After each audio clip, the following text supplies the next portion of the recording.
कानी बहू। किशोरी लाल जी के बेटे राघव की शादी की बात जगह जगह चल रही थी, लेकिन किशोरी लाल जी को कोई लड़की पसंद ही नहीं आती थी। और उसकी एक ही वजह थी, किशोरी लाल जी का लालची होना।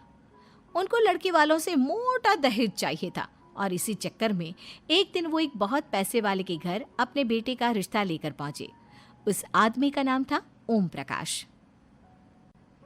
देखे किशोरी लाल जी, मेरी एक ही बेटी है और मेरी सारी संपत्ति जायदाद सब कुछ मेरी बेटी नैना का ही है। पापा, नाम से लगता है बहुत खूबसूरत होगी। कितना अच्छा नाम है ना, नैना। ओ, वैसे बात तो सही है आपकी। अब इतना पैसा है, जमीन जायदाद है, इकलौती बेटी, आप भी क्या करेंगे? सब कुछ उसे ही देंगे ना। बिल्कुल ठीक पहचाना आपने। बस बेटी की शादी और सारी जायदाद उसके नाम।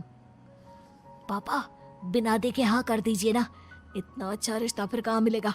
माला माल हो जाएंगे हम। मैं अपनी बेटी को बुलाता हूँ।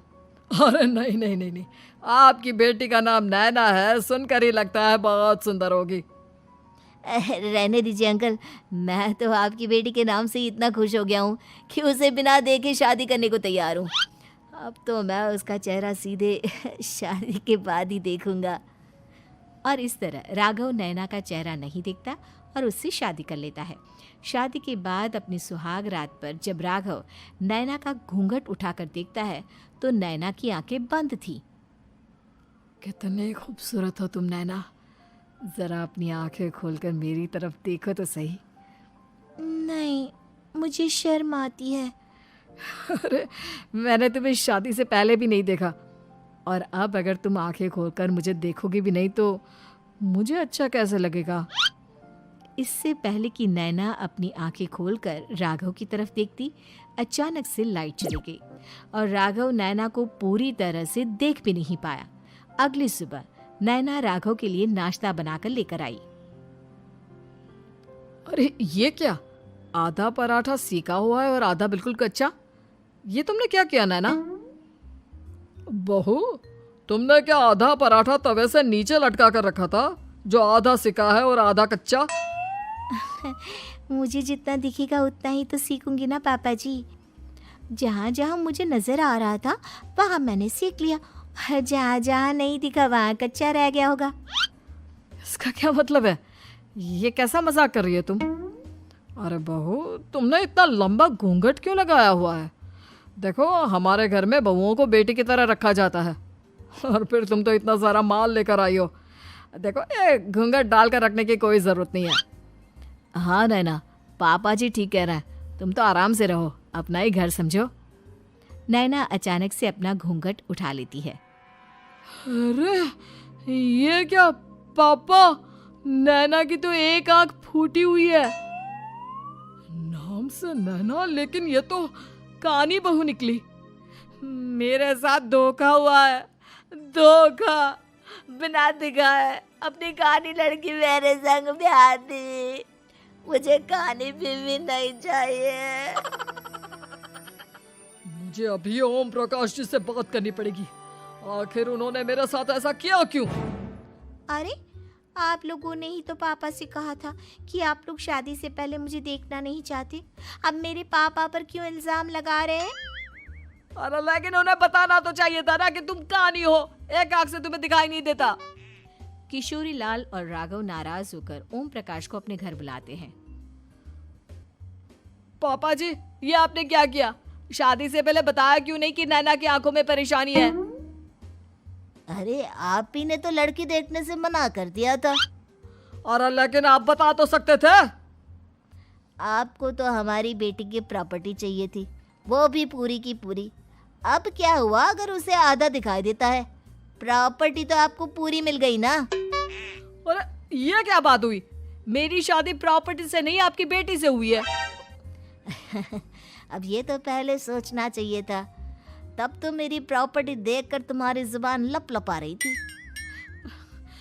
लेकिन मैं कानी लड़की को अपनी बीवी बनाकर नहीं रख सकता। पापा, कुछ करिए ना आप। हाँ, करता हूँ। देखिए ओम प्रकाश जी, आप हमारे साथ ऐसा नहीं कर सकते। और तुम देखो, अगर तुमने मेरी बेटी से शादी तोड़ी ना, तो जो भी प्रॉपर्टी मैंने तुम्हें दी है वो तो पूरी की पूरी वापस ले ही लूँगा, और आधी प्रॉपर्टी तुम्हारी भी लूँगा। अरे मेरी आधी प्रॉपर्टी भला क्यों लेंगे आप?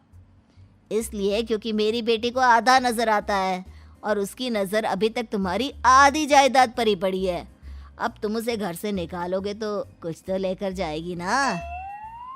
और अगर हम आपकी बेटी को अपने घर की बहू बना कर रखे तो? तो तुम्हारी पूरी प्रॉपर्टी तुम्हारी ही रहेगी, और जो मैंने तुम्हें दिया है ना, उसमें से बस मैं आधा लेकर जाऊंगा। अरे लेकिन अब आप अपनी दी हुई प्रॉपर्टी में से आधी वापस क्यों लेकर जाएंगे? अगर मैं आपकी बेटी को अपनी पत्नी बनाकर रखने को तैयार हूं तो? इसलिए ताकि भविष्य में अगर तुम मेरी बेटी को धोखा दो तो उसके पास कुछ तो रहे जो पति का हो।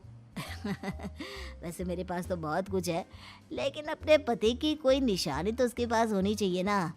अब अगर तुमने मेरी बेटी को कानी कहा तो तुम्हें प्रॉपर्टी भी कानी ही मिलेगी, पूरी नहीं। जमाए राजा। किशोरी लाल और राघव समझ चुके थे कि वो बुरी तरह फंस चुके हैं और अब उनके पास वहां से निकलने का कोई चारा नहीं है। अब समझ में आया ना, लालच बुरी बला होती है। एक तो तुम्हें प्रॉपर्टी मिली, ऊपर से बीवी मिली, उसमें तुम्हें नखरे भी दिखाने हैं। आए बड़े, चुपचाप बैठो दोनों। कुछ दिनों के बाद नैना राघव की कार लेकर बाजार घूमने निकलती है और जब कार लेकर वापस आती है, ये क्या? एक तरफ से मेरी गाड़ी पूरी खराब हो चुकी है। लगता है तुमने मेरी गाड़ी को किसी दूसरी गाड़ी के साथ एक्सीडेंट किया है। अरे अरे कितना बड़ा नुकसान कर दिया तुमने बहू। वो क्या है ना पापा जी, मुझे एक आंख से दिखाई नहीं दे रहा था, सामने से गाड़ी आ रही थी। मुझे तो सिर्फ आधा ही दिखाई दिया और वो गाड़ी मेरी कार से रगड़ते हुए निकल गई। अब मैं क्या करूं बताओ? आप इसे ठीक कराने के पैसे कौन देगा? तुम्हारे पापा? तुमने मुझसे इस तरह से बात की? अभी रुको। नैना राघव की शिकायत ओम प्रकाश को कर देती है। देखो राघव, अब जो मेरी आधी प्रॉपर्टी तुम्हारे पास थी ना, उसमें से आधी और मैं लेकर जाऊंगा, क्योंकि तुमने मेरी बेटी को डांटा। अरे नहीं नहीं पापा जी, गलती हो गई, माफ कर दो। गलती की तो कोई गुंजाइश ही नहीं। अगली बार मेरी बेटी को डांटा तो बची हुई आधी में से आधी और ले जाऊंगा। लालच के चक्कर में हम दोनों ने बहुत बड़ी गलती कर दी बेटा। एक तो तुम्हें कानी बहू मिली और ऊपर से जो माल मिला वो भी काना।